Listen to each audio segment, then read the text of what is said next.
En este primer bloque hablaremos de la coyuntura política, cómo estamos nosotros los peruanos en una situación, digamos, un poco difícil, ¿no?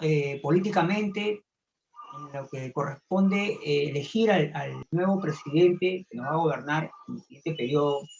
Para esto estamos invitando a politólogos, sociólogos, economistas.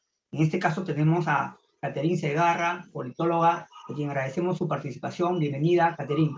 Gracias. Gracias a ustedes por la invitación. Gracias, Catherine, también por participar en el programa. Antes de comenzar la entrevista, quisiéramos pasarte un reportaje que ha elaborado el equipo de producción al respecto del tema y luego iniciar con las preguntas. A tan solo una semana para el 6 de junio, Perú llevará a cabo una segunda vuelta electoral entre los candidatos Keiko Fujimori del Partido Fuerza Popular y Pedro Castillo de Perú Libre. El resultado dejó sorprendido a muchas personas cuando vieron a estos dos candidatos llegar a los primeros puestos. Ambos representan tendencias radicalmente opuestas. Por un lado, Castillo representa a la izquierda y Fujimori a la derecha, por lo que, ¿cómo llegamos a este escenario? El país ha estado sumergido en una crisis política en los últimos 4 años. Recordemos que el escándalo de Odebrecht fue un detonante y un golpe para el desprestigio de la clase política peruana. Sumada a la pandemia del coronavirus, Perú está sufriendo una crisis sanitaria y política, por lo que el resultado de las elecciones en la primera vuelta se puede interpretar como un castigo por parte de la ciudadanía a los políticos. Pero, ¿quiénes son estos aspirantes al sillón presidencial?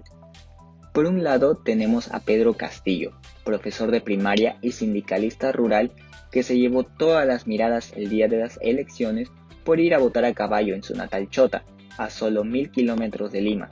Su partido, Perú Libre, se define como de izquierda marxista y es conservador en temas como el aborto y el matrimonio entre personas del mismo sexo. Para algunos, representa un cambio en la política nacional, y además de reunir el descontento en los sectores más pobres del país, especialmente en el interior, olvidados por el enorme centralismo que se vive en la capital.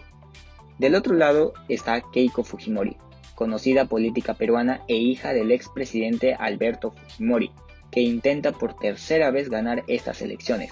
Su partido, Fuerza Popular, es considerado como ultraderecha y es ultraconservador en el ámbito moral. Su representación está caracterizada por el apoyo en las clases más acomodadas del país y de un grupo de empresarios. De ganar estas elecciones, Fujimori se convertiría en la primera presidenta de Perú, algo que ya buscó realizar en el 2011 y 2016. Ahora, ¿qué pasaría en un eventual gobierno en caso uno de ellos lograra ganar? Pues ninguno de los dos candidatos tendría mayoría suficiente en el Congreso como para evitar una posible vacancia o hacer reformas. De hecho, según las actas procesadas al 100% por la OMPE, Perú Libre, partido que obtuvo mayoría, solo cuenta con 37 escaños de 130, por lo que ambos aspirantes deberán impulsar alianzas en el Congreso para mantenerse en el poder. En el caso de Fujimori, ha obtenido apoyo de los partidos Alianza País y Renovación Popular, que quedaron en el tercer y cuarto lugar respectivamente. ¿Cómo revertir para no tener este tipo de escenarios? Es importante que los votantes acudan a las urnas. Según la OMPE, el nivel de ausentismo en esta primera vuelta fue de 18,20%, situándose como el mayor registrado en los últimos 20 años. Es necesario que los electores estén informados y hagan un voto responsable al momento de elegir un candidato. Usarla sabiamente. Recordemos que es el único momento que la ciudadanía tiene el poder en sus manos. Luego de haber visto el reportaje, pues la pregunta que surge es, y queremos entender, nosotros como peruanos, ¿qué representa Pedro Castillo del Perú y qué representa Keiko? A ver, en primer lugar considero que la ciudadanía, una gran parte de la ciudadanía que votó por Pedro Castillo es la búsqueda de un cambio, ¿no? Como bien dice el reportaje. Si bien han existido cifras macroeconómicas que ha demostrado un crecimiento en el Perú, de hecho este crecimiento no necesariamente ha llegado a todo el mundo, ¿no? Entonces, Pedro Castillo no solamente simboliza este cambio de orden, de orden económico, sino también incluso institucional, ¿no? En la búsqueda de cambiar una constitución que fue elaborada en un tiempo cuestionable respecto a la democracia con Alberto Fujimori. Por otro lado también, pues Pedro Castillo también tiene un simbolismo propio, ¿no? Que sería el hecho de que él es un hombre que ha vivido en provincias, que ha tenido una vida difícil, una vida de lucha. Entonces genera también mucha identificación por parte de personas que también han vivido esto y esa búsqueda pues de llegar al poder de una persona que realmente la ha luchado, ¿no? No sé si uno ha visto la vida de Pedro Castillo, él ha pues vendido helados, ha limpiado, entonces tiene una figura, esta figura de lucha pues genera mucha identificación por parte de un número grande de ciudadanos. Ahora, ¿qué esperar de este gobierno? Pues realmente es complicado, ¿no? Porque lo que hemos visto en el último tiempo es una serie de incongruencias por parte de él, por parte de lo que se dice en el partido. Se ha presentado pues ahora hace poco un plan hacia el Bicentenario, que realmente no coincide mucho con el plan que se presentó en el Jurado Nacional de Elecciones. Entonces, ¿qué esperar sobre Pedro Castillo aún? Es complicado de saber, pero sin duda una de las cosas que sí tenemos con certeza es que sería un gobierno relativamente débil, ¿no? Porque no tiene alianzas, al menos en estos momentos, con el Congreso, y hemos visto además en los últimos 5 años el abuso de medidas de control político extremas. Entonces no sabríamos si es que, por ejemplo, Pedro Castillo terminaría su mandato, ¿no? Entonces creo que lo que más genera él como gobierno sería una sensación de incertidumbre, sin duda. ¿Y Keiko qué representa en la población? Pues Keiko me parece que tiene una cuestión un poco más compleja porque, de hecho, Keiko Fujimori es una política que tiene mucho antivoto, pero que un número de ciudadanos se encuentra muy agradecido con su padre. Recordemos que además del antifujimorismo existe el fujimorismo que ella representa, ¿no?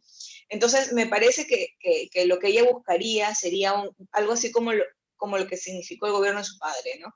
Un ámbito económico igual, es decir, las reglas macroeconómicas no se tocan, pero sí existe un incremento en los programas asistencialistas, ¿no? De hecho, incluso lo hemos escuchado en el último debate en el que ella ha prometido casi un programa por cada bloque. De hecho, yo no he logrado incluso anotar cuántos son los programas que ha prometido Keiko Fujimori. Y respecto a, por ejemplo, qué podríamos esperar sobre ella, pues bueno, en estos momentos vemos que existen alianzas con al menos 2 partidos, ¿no?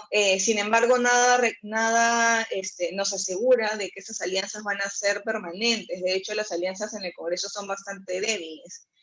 Entonces, tampoco no tenemos idea realmente de qué es lo que podríamos esperar. Ahora, con Keiko Fujimori me parece que a diferencia de Castillo sí se puede activar un movimiento importante que ha sido significativo cada 5 años, en cada elección, que es el antifujimorismo, ¿no? Entonces, probablemente hay una resistencia importante si es que ella llega al poder.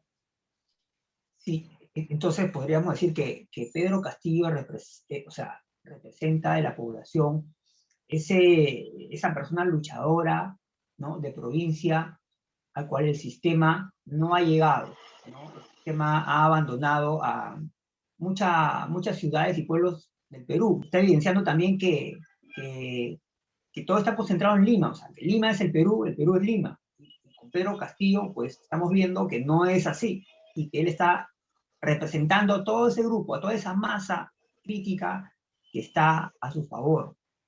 Y Keiko, pues, por lo que te escucho, él representa, ¿no?, lo que hizo su padre, ¿no? Y ahora viene pues con propuestas que en verdad no sé qué tan viables son. ¿Cómo consideras tú que de reales las propuestas de ambos candidatos? ¿Son viables o son promesas por el calor de las promesas y propuestas, ¿no?, que no tienen sentido. ¿Qué opinas? ¿Son viables las propuestas económicas de ambos? Las propuestas, bueno, no, yo no tengo mucha claridad respecto a qué es lo que, o sea, a ver, en primer lugar, yo no soy economista, entonces no te puedo señalar algún tipo de respuesta macroeconómica que, o sea, que pueda justificar. Me da la impresión que con Keiko Fujimori, pues se tendría que ver exactamente cómo van a hacer, porque ella ha planteado ahora muchos programas sociales, pero también ha planteado el hecho de que muchas empresas no paguen impuestos. Entonces, ¿cómo se va a poder pagar? Pues no lo sé, porque como dije, yo no soy economista. Y por otro Claro. lado, pues Pedro Castillo parece que plantea no solamente el cambio de constitución, sino como una búsqueda de fortalecer como el mercado interno, pero aún no está claro respecto a qué cosa haría con las importaciones, ¿no?, que sin duda son importantes para el país. Su discurso es un discurso izquierdista, extremista, ¿no?, que más que bien lo que va a hacer es probablemente un retroceso de la economía. Y finalmente, para acabar, Catherine, nosotros hemos puesto a estos dos candidatos, ¿no?, tanto a Pedro como a Keiko, ¿no? Entonces, y son dos candidatos en verdad que va más allá de votar por el mal peor, en verdad ambas situaciones van a ser difíciles, ¿no? Dos candidatos que no son los ideales, no son los óptimos para el Perú. ¿Qué debemos de hacer nosotros como población para tener una clase política más correcta, moral, íntegra, que dé la talla? ¿Qué debemos hacer nosotros, cada peruano, para tener candidatos pues, digamos, nos den esperanzas de una reactivación económica, una recuperación económica, ¿no? Y no estar pues votando siempre por el mal menor, que como digo, esta situación va más allá del mal menor, en verdad, una situación bien delicada, bien sensible para el Perú. ¿Qué reflexión podrías dejarnos finalmente para nosotros hacer los cambios como población? Porque somos cada uno los que han votado, ¿no? Y en un futuro no tener un escenario, ¿no?, como este. A ver, en primer lugar creo que es importante tener en cuenta de que lo ideal es muy subjetivo, ¿no? O sea, mi candidato ideal puede ser diferente a tu candidato ideal, así como el de todas las personas. Entonces, Pedro Castillo puede ser un candidato ideal para un gran número de ciudadanos, al igual que Keiko Fujimori puede ser la candidata ideal para un gran número de ciudadanos. Aquellos que no se sientan representados, que en general es la mayoría, porque es la mayoría quien no ha votado por ellos, alrededor pues creo que del 80%, pues sería una de las soluciones el hecho de pues involucrarse en la política, ¿no? Sin duda, es importante que los ciudadanos no veamos las elecciones como el único momento en el de participación política. De hecho, es importante que nosotros nos acerquemos a los partidos políticos, pero no solamente eso, sino todo el tiempo estar cuestionándolos, no sé, por ejemplo, qué tipo de actividades las hecho, o sea, se han hecho respecto a los candidatos, ¿no? O sea, si le has preguntado al candidato de tu región electoral, de tu distrito electoral, qué cosa plantea. O sea, no solamente es informarse más sobre la política, que sin duda es importante, sino también participar, ¿no? Y creo que sí es también, hay que tener en cuenta que en verdad es una cuestión bastante subjetiva señalar de que estos son como los dos males, porque como dije, realmente es una cuestión como personal, ¿no? Quizás hay una persona que en verdad considera que esto, o sea, que ha votado por uno y por otro como algo que realmente lo creamos, o sea, realmente cree en ellos, ¿no? Entonces creo que no es positivo para la sociedad estar pensando de que pues hay un solo o hay una, no es positivo para la sociedad pensar de que solamente hay un camino moral o ¿no? Realmente hay que tener en cuenta que la democracia se representa diversidad y en ese sentido es la diversidad de pensamientos, diversidad de pues idearios políticos que, que significa y además el respeto a las diferentes ideas que se tienen, ¿no? Sin duda. Bien, bien. Ha sido Catherine Segarra, politóloga. Agradecemos, Catherine, por tus opiniones y comentarios al respecto. Sí nos ayuda a nosotros a poder tratar de entender, ¿no?, la situación política. Gracias, Catherine. De nada.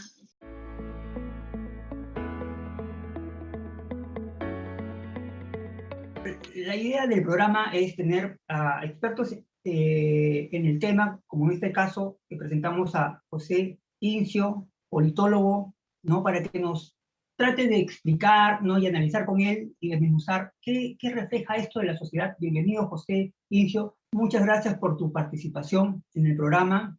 No, muchas gracias por la invitación. De hecho, la pregunta que haces es muy relevante, cómo hemos llegado a tener, digamos, estos dos candidatos que no son populares. Hay que recordar que son dos candidatos que han pasado a la segunda vuelta con uno de los porcentajes más pequeños históricos. Son dos candidatos, no es que hayan estado a punto de ganar el 50%, sino que hemos tenido una elección muy, muy fragmentada y donde la mayoría, en realidad, digamos, estuvo por alguno de los otros candidatos o el voto en blanco.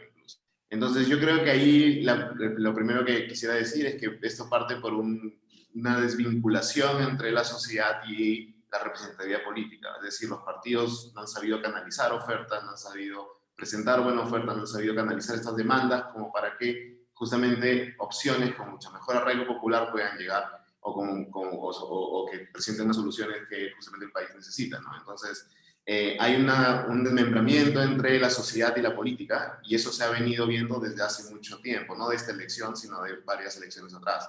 Cada vez era más, digamos, más evidente que digamos, los partidos políticos habían estado perdiendo escenario. Si vemos, por ejemplo, elecciones nacionales y subnacionales, los partidos políticos casi desaparecen en el ámbito subnacional. Entonces, hay una crisis política de representación muy fuerte. Entonces, ese es el primer aspecto.